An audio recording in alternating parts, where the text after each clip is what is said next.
I'm Tony Varas, Director of the Office of Worship, Diocese of Metuchen.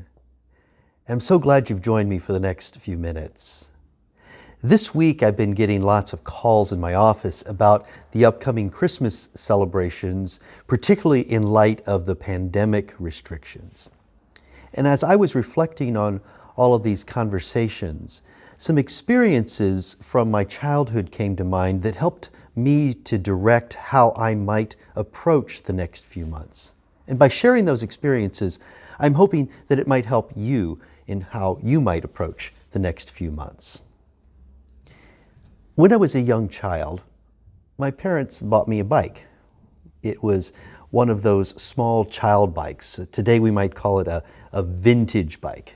But it was made for children, so it was smaller in size. There were small wheels on it, and there were handlebars that were a little smaller. The seats were small. And you might have had one similar to it because it had training wheels. And the training wheels would then come off once you learned, and you could use the bike. Now, that particular bike served me well for many years.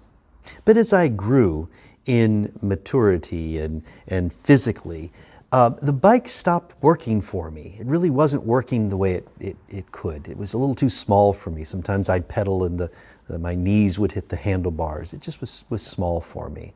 But because there was 4 of us kids and my dad was working a full-time job and sometimes 2 or 3 part-time jobs just to make ends meet, there probably wasn't a new bike in my future. So I just used the bike. One day I woke up and the bike had been run over by a car. It was by the curb and it really just was not usable anymore. So my dad just took it away. And this probably happened around mid-November.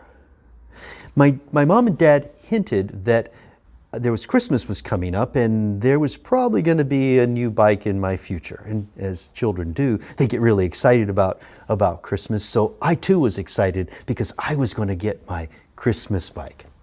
And Christmas morning arrived, and with all the other wrapped presents underneath the tree, there was my bike. And it was a cool bike. So I ran over and took it outside and started riding it. And it fit well. The wheels now were the standard size wheels, so I would sit further off the ground and my knees wouldn't hit the handlebars. It was just a great bike.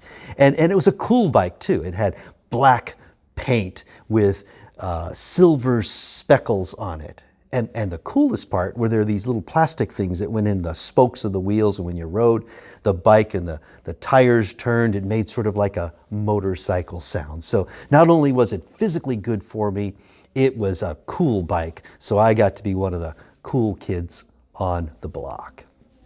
Now, as I was riding the bike, there seemed to be something familiar about it. I couldn't quite place it. But finally I realized that the frame was the same frame from my old bike.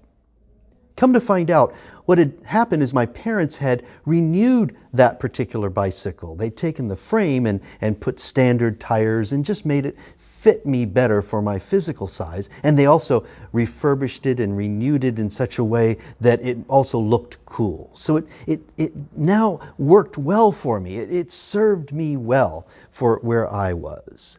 Now, they could have simply restored the bicycle to the way it was before. But that really wouldn't have worked for me. It wasn't working before. So by renewing it, now it worked for me. It was appropriate for my size and where I was in my maturity as a preteen. So I wonder, is there a hint in these experiences that might help guide the next few months for me and for you? Should we restore or should we renew? Until next time, stay in touch and see you soon.